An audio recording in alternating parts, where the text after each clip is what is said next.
ओम नमः शिवाय। नमस्ते। सूर्य का राशि परिवर्तन होने जा रहा है 13 फरवरी 2021 को। सूर्य अभी तक मकर राशि में थे, अब यहाँ से निकल करके ये कुंभ राशि में जाएंगे। तो कैसे प्रभाव देंगे सभी लगन और राशि वालों के लिए, उसी के ऊपर बात करूंगी आप लोगों से। और साथ में ये जरूर कहूंगी कि ये गोचर के ऊपर आधारित राशिफल है, तो आप इसको बहुत सामान्य तरीके से लीजिएगा, क्योंकि फाइनल रिजल्ट आपके हॉरोस्कोप पे सूर्य की स्थिति पर निर्भर करता है। और ये प्रभाव तब अधिक प्रभावी हो जाएगा जब आपकी महादशांतर या प्रत्यंतर में सूर्य कहीं चल रहे होंगे, अदरवाइज ये ट्रांजिट का ही परिणाम है। और साथ में आप लोग इस प्रेडिक्शन को अपनी लगन और चंद्र राशि दोनों से देखिएगा। जो आपकी हॉरोस्कोप होती है वहां पर कुंडली में जो ऊपर बीच में एक चतुर्भुज बना होता है, वहां पे जो नंबर लिखा होता है वो आपकी लगन राशि होती है, और चंद्रमा जहाँ पे लिखा होता है वहां पे जो नंबर पड़ा होता है वो आपकी चंद्र राशि होती है। तो दोनों से ही आप मिला करके परिणाम को देखिएगा, क्योंकि लग्न आप स्वयं होते हैं, तो आपको जो प्राप्तियां होती हैं, अचीवमेंट्स होती हैं, वो लग्न से बहुत सटीक पता चल पाती हैं। और चंद्रमा से जब आप गोचर का प्रभाव देखते हैं तो आपको किसी भी घटना का या जो अचीवमेंट्स होती हैं उसका क्या सुख या दुख मिलता है, मन के ऊपर क्या प्रभाव पड़ता है, वो चंद्रमा से बहुत सटीक समझ में आ पाता है। तो दोनों को कंबाइन करके फिर आप सुना करिए। और एक रिक्वेस्ट और भी करूंगी कि अगर आप लोग पहली बार देख रहे हैं और आपको अच्छा लग रहा हो हमारे चैनल, तो प्लीज आप हमारे चैनल को जरूर सब्सक्राइब करिए, लाइक करिए, शेयर करिए और बेल आइकन को प्रेस करके रखिएगा, जिससे मैं कोई भी नया वीडियो डालूं तो नोटिफिकेशन आप लोगों को मिले। देखिए, पहले सूर्य को समझ लेते हैं कि सूर्य जो ग्रह है ये क्या है और कुंभ की राशि क्या है। तो सूर्य जो है कि कालपुरुष की पत्रिका में पंचम भाव को लेकर के चलते हैं, आत्मा के कारक ग्रह हैं, प्रशासन के, नेतृत्व के, एडमिनिस्ट्रेशन को लेकर के चलने वाली प्लेनेट है, हड्डियों के कारक ग्रह हैं, पित्त को दिखाते हैं। और कहीं ना कहीं ये व्यक्ति की आत्मा को, उसके जीवन का उद्देश्य क्या है, उसके आत्मविश्वास को, उसके अंदर क्या क्रिएटिविटी है, उसकी बुद्धि कैसी है, उसकी इन क्षमताओं को भी सूर्य ही रिप्रेजेंट करते हैं। क्योंकि जो नैसर्गिक पत्रिका होती है कालपुरुष की, वहां पे ये पांचवें भाव की का आधिपत्य इनको मिला हुआ है। तो पांचवा भाव जो होता है वो हमारी सृजनात्मक क्षमता का होता है। तो सूर्य बहुत बड़े क्रिएटर भी हैं, इनसे बड़ा क्रिएटर कोई भी नहीं है, क्योंकि यही तो सृष्टि का निर्माण, इन्हीं के द्वारा तो सृष्टि चलती है। जो भी हमें दिखाई पड़ता है, जीव जंतु, जो कुछ भी, अगर सूर्य नहीं हो तो कोई भी चीजें नहीं संभव है, किसी भी चीज का अस्तित्व नहीं रहे। तो सूर्य बहुत ही महत्वपूर्ण ग्रह है। और शनि की जो राशि कुंभ है, ये काम त्रिकोण की तीसरी राशि होती है, बौद्धिक राशि है, ये ज्ञान को लेकर के चलती है। तो ज्ञान के घर में और जो प्राप्तियों को लेकर के चलती है राशि कुंभ, वहां पर जब रचनात्मकता को दिखाने वाला ग्रह सूर्य जाएगा, तो एक तरीके से इनडायरेक्टली कहीं ना कहीं जब बौद्धिकता का और क्रिएटिविटी, इन दोनों का एक संयुक्त प्रभाव देखने को मिलेगा, तो एक अच्छा रिजल्ट दे सकते हैं। हालांकि सूर्य और शनि का जो आपस में संबंध है वो बहुत अच्छा नहीं है, क्योंकि सूर्य और शनि का जो आपस का संबंध है वो, उनमें एक नैसर्गिक शत्रुता कह लीजिए, या जो उनके कारकत्व हैं, उनका जो स्वभाव है, गुण धर्म है, उनमें बहुत भिन्नता है। फिर भी किसी न किसी लेवल पर कुछ चीजें इनकी मैच भी करती हैं। जैसे कि सूर्य प्रशासन है, तो शनि जो है जनता का कारक ग्रह है। तो जब प्रशासन का कारक ग्रह, या ये कह लीजिए कि जो एक गवर्नमेंट या प्रशासन का कारक ग्रह जब जनता के पास जाएगा, तो कैसे अपना प्रभाव दिखाएगा, इसका एक मिला जुला आपको प्रभाव देखने को मिल सकता है। तो इस वीडियो में तुला लग्न राशि से लेकर के मीन लग्न राशि वालों के लिए बताऊंगी, और इसको आप चैट के थ्रू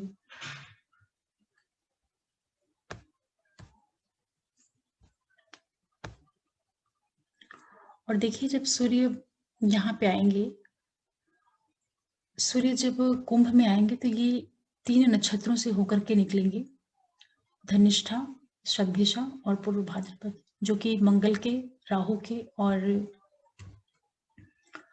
गुरु के नक्षत्र होते हैं। तो ये जो तीनों नक्षत्र भी पड़ते हैं, कितना अच्छा संयोग है कि ये तीन के तीनों ही नक्षत्र जो हैं, काम त्रिकोण की जो राशियां हैं, मिथुन, तुला और कुंभ, इन्हीं में पड़ते हैं। मंगल और राहु और गुरु का नक्षत्र काम त्रिकोण की राशि में पड़ता है। तो आपके हॉरोस्कोप में जहाँ पे भी मंगल, राहु और गुरु बैठे होंगे और जिन भावों के स्वामी होकर के बैठे होंगे, उन सभी भावों से संबंधित भी परिणाम आपको देखने को मिल सकते हैं पूरे 1 महीने के पीरियड में, 13 फरवरी से लेकर के और जो मार्च का टाइम है, 13-14 मार्च तक का टाइम पीरियड है वहां पे। तो पहले तुला वालों की बात करते हैं। देखिए, तुला लग्न राशि वालों के लिए सूर्य आपके एकादश भाव के, आपके इनकम भाव के मालिक होकर के आपके पंचम भाव में आ रहे हैं। तो कहीं ना कहीं ये आपके लिए जो ये पीरियड रहेगा 1 महीने का, आपके लिए आय की स्थितियां निर्मित होंगी। आपके जो बड़े भाई बहन हैं, जो हायर अथॉरिटी है या जो लोग सोसाइटी के बड़े लोग होते हैं, उन लोगों के द्वारा कहीं ना कहीं आपके लिए इनकम की स्थितियां निर्मित होंगी। संतान के द्वारा भी आपको लाभ के योग निर्मित हो सकते हैं। संतान के जीवन में कोई शुभता वाले इवेंट्स हो, उनके द्वारा आपको खुशी मिले, इस तरह की स्थितियां भी आपके लिए निर्मित हो सकती हैं। ये पूरा टाइम पीरियड जो आपका 1 महीने का रहेगा, ये आपके अंदर काफी चीजों की बढ़ोतरी करने का काम करेगा। आपकी जो रचनात्मकता है वो बहुत ज्यादा निखर के इस पीरियड में बाहर आ सकती है।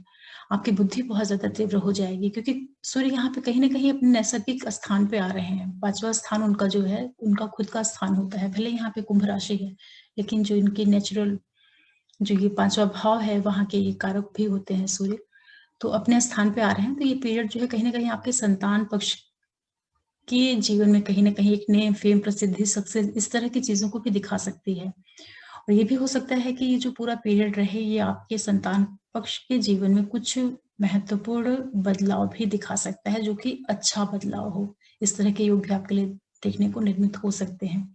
धन लाभ की स्थितियां अवश्य निर्मित होंगी, लेकिन साथ में एक चीज और भी रहेगी कि जो लोग कोई लोग जो प्रेग्नेंट लेडी वगैरह होंगी, उनको थोड़ा सा प्रिकॉशन लेकर के चलना चाहिए यहाँ पर, क्योंकि सूर्य का गोचर रहेगा, तो थोड़ा उनको अपनी प्रेगनेंसी को लेकर के थोड़ा सा केयरफुल होकर के रहना चाहिए। जो लोग ट्रेडिंग का कार्य करते हैं, व्यापार बिजनेस है, जिनका शेयर मार्केट का काम है, उनको भी कहीं ना कहीं लाभ के योग निर्मित होंगे इस पूरे पीरियड में। और साथ में जो लोग फाइनेंशियल इंस्टीट्यूट से जुड़ करके हैं, उन लोगों के लिए भी शुभता भरा परिणाम देखने को मिल सकता है। तंत्र मंत्र साधना, काउंसलिंग के क्षेत्र से जुड़े हुए जो लोग हैं, उनके लिए भी 1 महीने का गोचर जो है, उनको कहीं ना कहीं सपोर्ट देने का कार्य करेगा। क्रिएटिविटी से जुड़ा हो जो क्षेत्र होगा, जिन भी लोगों का, तुला लग्न राशि वालों का, उनको काफी उसमें सक्सेस मिलने के योग निर्मित होंगे। संतान पक्ष से जरूर कुछ ना कुछ आपको शुभ परिणाम देखने को मिलेंगे। आपके जो बड़े भाई बहन हैं, जो आपका फ्रेंड सर्कल है, जो गवर्नमेंट अथॉरिटी से जुड़े हुए लोग हैं, उन लोगों के माध्यम से भी आपको कहीं ना कहीं एक सपोर्ट, नेम, फेम, प्रसिद्धि, इस तरह के योग निर्मित हो रहे हैं। तो तुला का ये जो तुला राशि में, तुला लग्न राशि वालों के लिए जो सूर्य का गोचर है आपके पंचम भाव से, काफी अच्छा आपको परिणाम देगा। इसके बाद जब वृश्चिक वालों की बात करें, तो यहाँ पे आपके सूर्य आपके 10वें भाव के मालिक होकर के आपके चतुर्थ भाव में आ रहे हैं। तो 10वें के मालिक का चतुर्थ भाव में आना, हो सकता है इस टाइम पीरियड में आपकी फैमिली के अंदर कुछ महत्वपूर्ण घटनाएं घटित होने के योग निर्मित हो सकते हैं। परिवार के अंदर कुछ क्रिएटिविटी या कुछ नया, कुछ न्यू चीजों का जनरेशन हो, इस तरह की चीजें आपके यहाँ देखने को मिल सकते हैं। कुछ आप प्लान कर रहे हो, चाहे प्रॉपर्टी से रिलेटेड या किसी भी तरह का कुछ खरीदना परिवार के अंदर, इस तरह के योग आपके लिए निर्मित हो सकते हैं। लेकिन साथ ही साथ एक चीज का आपको और भी ध्यान रखना रहेगा कि थोड़ा परिवार के अंदर का जो वातावरण होगा, वहां पे चीजें बिल्कुल सामंजस्य पूर्ण रहे, वहां कोई वाद विवाद कलह नहीं बनने पाए, इसका आपको ध्यान रखना चाहिए। हालांकि दसम भाव की ऊर्जा को लेकर के ये पंचम में चौथे भाव में आ रहे हैं, तो अपने भाव को भी देखेंगे तो ये जो पूरा पीरियड रहेगा आपके लिए कहीं ना कहीं नाम, पद प्रतिष्ठा, कार्य क्षेत्र, इन सभी में वृद्धि करने का भी योग आपके लिए बनाएंगे। वृश्चिक वालों के लिए भी गोचर काफी अच्छा है। नेम, फेम, पद प्रतिष्ठा मिल सकती है, कार्य क्षेत्र उन्नत हो सकता है, प्रमोशन वगैरह के योग निर्मित हो सकते हैं, आपकी सैलरी वगैरह में इजाफा हो सकता है। इस तरह के योग आपको देखने को मिल सकते हैं। जो गवर्नमेंट सेक्टर से जुड़े हुए हैं या प्राइवेट सेक्टर से जुड़े हुए लोग हैं, उनको अपने हायर अथॉरिटी के द्वारा किसी तरह का पुरस्कार या उनका एक सपोर्ट डायरेक्ट इनडायरेक्ट आपको मिलेगा। नेम, फेम, प्रसिद्धि, किसी तरह का पुरस्कार, इस तरह के योग आपके लिए निर्मित हो सकते हैं। परिवार के अंदर भी कुछ न्यू इवेंट्स हो सकते हैं, कुछ प्रॉपर्टी वगैरह से संबंधित चीजें, या कुछ परिवार में कुछ अच्छे इवेंट्स होने के योग बनेंगे। तो वृश्चिक लग्न राशि वालों के लिए भी ये गोचर काफी अच्छा है, और यहाँ पर आपके लिए सूर्य अच्छा ही परिणाम देंगे। इसके बाद धनु वालों के लिए बात करते हैं, तो आपके लिए भाग्य भाव के मालिक होकर के आपके तृतीय भाव में आ रहे हैं। ये गोचर आपके लिए भी अच्छा है, आपके पराक्रम को बढ़ाने का कार्य करेगा। आपकी वाणी काफी प्रभावशाली हो जाएगी। जो धनु लग्न और राशि वाले लोग हैं, स्पेशली जो लोग कम्युनिकेशन के फील्ड से जुड़े हुए हैं या जिनका किसी भी तरह का पत्रकारिता से रिलेटेड काम है या कोई पब्लिशिंग वगैरह का काम कर रहे हैं, या आप कोई धार्मिक गुरु वगैरह हैं, उन सभी लोगों के लिए ये गोचर काफी लाभ देने का कार्य करेगा, क्योंकि यहाँ पर आपका भाग्येश सूर्य जो है आपके तृतीय भाव में जा रहा है। पराक्रम की वृद्धि होगी आपकी, आप अपने पराक्रम के द्वारा चीजों को अचीव करेंगे। और सूर्य यहाँ बैठ करके अपने भाग्य स्थान को देखेंगे तो भाग्य में वृद्धि होना, पिता का सहयोग मिलना, ये सारी परिस्थितियां आपके लिए निर्मित होंगी। जो लोग उच्च शिक्षा से जुड़े हुए हैं, उनके उनके शिक्षा में, उनकी जो पढ़ाई लिखाई है उसमें भी एक उनको बढ़ोतरी देखने को मिलेगी। तो ये गोचर जो है सूर्य का कुंभ में जाना धनु लग्न राशि वालों के लिए भी काफी शुभता भरे परिणाम लाके दे सकता है। वाणी में आपकी बहुत ज्यादा तेजी आ जाएगी, तो उसके द्वारा आप बहुत सी चीजों को संभाल पाएंगे। इसलिए लेकिन ये चीज का ध्यान रखिएगा कि जो आपके छोटे भाई बहन वगैरह हैं या पड़ोसी वगैरह हैं, उनके साथ संबंधों का थोड़ा सा ध्यान रखिएगा, क्योंकि सूर्य तेज प्लैनेट है तो कहीं संबंधों को भी बिगाड़ने का कार्य कर सकता है। फिर भी ओवरऑल धनु के लिए भी गोचर काफी अच्छा है। भाग्य, पिता, आपके धर्म, कर्म, तंत्र मंत्र साधना, सारी चीजों में आपका एक वृद्धि के योग आपको देखने को मिलेंगे। इसके बाद फिर मकर लग्न राशि वालों की बात करें तो यहाँ पे सूर्य आपके अष्टमेश होकर के आपके लग्न स्थान में आ रहे हैं, तो थोड़ा सा आपको स्वास्थ्य का ध्यान रखना चाहिए। हालांकि सूर्य चूंकि नेम फेम पद प्रतिष्ठा को लेकर चलता है, तो कहीं ना कहीं आपके मान सम्मान में वृद्धि होना, इस तरह के युग भी आपके लिए निर्मित होंगे। समाज में आपका मान सम्मान, वर्चस्व बढ़े इन एक महीनों में, इसकी भी संभावना आपके लिए निर्मित हो सकती है। स्वास्थ्य पक्ष का जरूर ध्यान रखना रहेगा।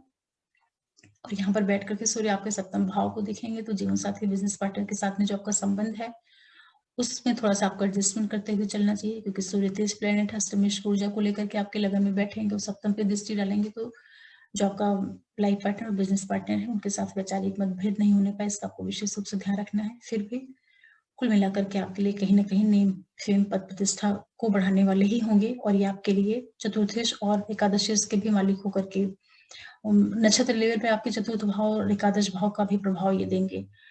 जब ये धनिष्ठा के नक्षत्र में रहेंगे, तो कहीं ना कहीं आपके परिवार के अंदर किसी तरह का इन्वेस्टमेंट, आपकी माता से संबंधित कुछ शुभता वाली घटनाएं, इनकम आपके आय को भी बढ़ाने का कार्य करेंगे। इस तरीके से आप इस गोचर को समझ सकते हैं। तो ओवरऑल जो सूर्य का ये ट्रांजिट है आपके द्वितीय भाव में हो रहा है। सॉरी मकर लग्न राशि वालों के लिए सूर्य आपके अष्टम के मालिक होकर के आपके एकादश भाव में जा रहे हैं, वाणी स्थान में जा रहे हैं। तो ये आपके लिए कहीं ना कहीं धन लाभ के योग निर्मित करेंगे, क्योंकि मैंने जो आपको भी बता दिया था मकर का, आप उसको वो मिस्टेक हो गई। अष्टमेश जो है आपके द्वितीय भाव में जा रहे हैं, तो ये आपके लिए धन वृद्धि का कार्य कर सकते हैं। आपकी वाणी में कोई जिसता आएगी, तो इन चीजों के द्वारा जो है आपको कहीं ना कहीं लाभ निर्मित होने के योग बनेंगे। और यहाँ से बैठ करके अपने भाव को देखेंगे तो अचानक धन प्राप्ति की स्थितियां निर्मित हो, धर्म, कर्म, आध्यात्म, साधना, इन चीजों में आपका रुझान बढ़ाना, इस तरह के योग आपके लिए निर्मित करेंगे। कहीं ना कहीं से आपके लिए इनकम की स्थितियां निर्मित होंगी, क्योंकि आपके चतुर्थ और एकादश भाव के मालिक होकर के आपके धन भाव में जा रहे हैं। तो परिवार में, कुटुंब में कहीं ना कहीं धन प्राप्ति की स्थितियां वृद्धि होना या प्रॉपर्टी वगैरह से संबंधित कुछ इवेंट्स इस पीरियड में देखने को मिल सकते हैं आप लोगों के लिए। तो कुल मिलाकर के ये है कि आप लोगों के लिए भी जो ये गोचर है काफी शुभता भरा परिणाम दे सकता है। वाणी का थोड़ा विशेष रूप से ध्यान रखिएगा, क्योंकि द्वितीय भाव वाणी स्थान होता है, तो वाणी के द्वारा संबंध में कोई खटास नहीं आने पाए, इसका आपको विशेष रूप से ध्यान रखना चाहिए। इसके बाद कुंभ लग्न राशि वालों की बात करें तो यहाँ पर आपके लिए सूर्य आपके सप्तम भाव के मालिक होकर के आपके लगन में आ रहे हैं। तो लग्न में सूर्य का आना, पंचमेश होकर के आना, जीवन साथी के साथ में जो आपका आपके व्यक्तित्व में तो एक प्रभाविता आएगी, आपके नेम फेम प्रसिद्धि के योग निर्मित होने के योग बनेंगे, क्योंकि लग्न में ही सूर्य आ जाएगा। तो लग्न में सूर्य का आना कहीं ना कहीं आपके मान प्रतिष्ठा, समाज में इज्जत, शोहरत, इन चीजों में बढ़ोतरी करेंगे। साथ ही ये सूर्य आपके पराक्रम को भी बढ़ाएंगे, आपके कार्य क्षेत्र को भी उन्नत करेंगे। जब ये धनिष्ठा के नक्षत्र से निकलेंगे, तो जो आपका कार्य है, व्यापार है, प्रोफेशन है, इन चीजों के भी आपको कहीं ना कहीं वृद्धि होगी, पद प्राप्ति होगी, इस तरह के योग निर्मित होंगे। लेकिन लग्न में बैठ करके सूर्य आपके सप्तम भाव को देखेंगे, तो जीवन साथी, बिजनेस पार्टनर के साथ में किसी भी तरह का आपका वैचारिक मतभेद नहीं होने पाए, इसका आपको ध्यान रखने की जरूरत पड़ेगी। तो जीवन साथी और बिजनेस पार्टनर के साथ संबंधों में आपको बनाते हुए आगे बढ़ना है। बाकी आपके कार्य क्षेत्र, नेम फेम, पद प्रतिष्ठा दिलाने का काम ये अवश्य करेंगे। तो ये गोचर जो है कुंभ लग्न राशि वालों के लिए भी काफी शुभता भरा परिणाम देगा। इसके बाद मीन वालों की बात करें तो मीन वालों के लिए जो सूर्य है आपके छठे भाव के मालिक होकर के आपके द्वादश भाव में जा रहे हैं, तो यहाँ पर आपके लिए कहीं ना कहीं आपके लिए खर्चे में एक वृद्धि, अचानक स्वास्थ्य संबंधी जो चीजें हैं उसमें कुछ खर्च आना है, किसी तरह के हॉस्पिटलाइजेशन, इस तरह के योग भी निर्मित कर सकते हैं। तो मीन लग्न वालों के लिए थोड़ा सा ध्यान देने की चीज रहेगी। सचेत होकर के सूर्य आपके द्वादश भाव में जा रहे हैं, तो कहीं ना कहीं ये आपको अपने घर परिवार से दूर ले जाना या एक शत्रुता वाली स्थिति, खर्चों वाली स्थिति, इस तरह की योग आपके लिए निर्मित करेंगे। तो आप लोगों को ये ट्रांजिट जो है थोड़ा सा सावधानी के साथ में निकालना चाहिए। हालांकि द्वादश भाव में बैठ करके सूर्य आपके छठे भाव को देखेंगे, अपने ही भाव को देखेंगे, तो किसी भी तरह का अगर आपका पहले से कोई रोग वगैरह चला आ रहा होगा तो उसको दूर करने का प्रयास करेंगे। ये एक शत्रुहंता योग बनाएंगे, लेकिन साथ में आप किसी से भी आगे बढ़ करके कोई वाद विवाद नहीं करें। इस तरह से आपको इस गोचर को समझना चाहिए। और ये है कि स्वास्थ्य संबंधी जो चीजें रहेंगी उनके प्रति आप थोड़ा केयरफुल होकर के रहिएगा। षष्ठी ऊर्जा को लेकर के द्वादश भाव में जा रहे हैं, तो हो सकता है कि कोई स्वास्थ्य के ऊपर या हॉस्पिटल के ऊपर, इन चीजों के ऊपर आपको खर्च करना पड़ सकता है। तो इन चीजों के प्रति थोड़ा सा आपको सचेत रहने की जरूरत पड़ेगी। मीन लग्न राशि वालों के लिए जो ये गोचर है बहुत शुभता वाला परिणाम लेकिन नहीं आ रहा है, औसत है आपके लिए।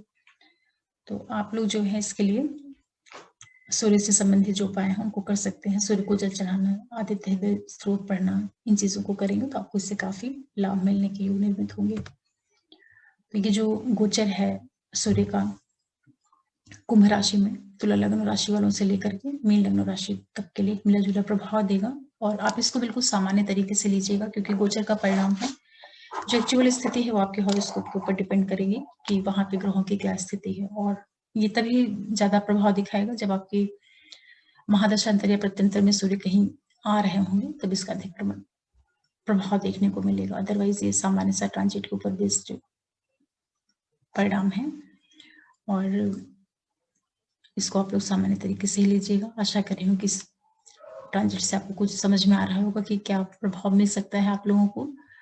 और अगर आप लोग पहली बार देख रहे हो मेरे वीडियो को अच्छा लग रहा हो तो प्लीज आप हमारे चैनल को जरूर सब्सक्राइब करिए, लाइक करिए, शेयर करिए और बेल आइकन को प्रेस करके रखिएगा, जिससे कोई भी नया वीडियो डालो तो नोटिफिकेशन आप लोगों को मिले। आगे मैं फिर एस्ट्रोलॉजी से रिलेटेड कोई जानकारी लेकर के आऊंगी। तब तक के लिए ओम नमः शिवाय, नमस्ते।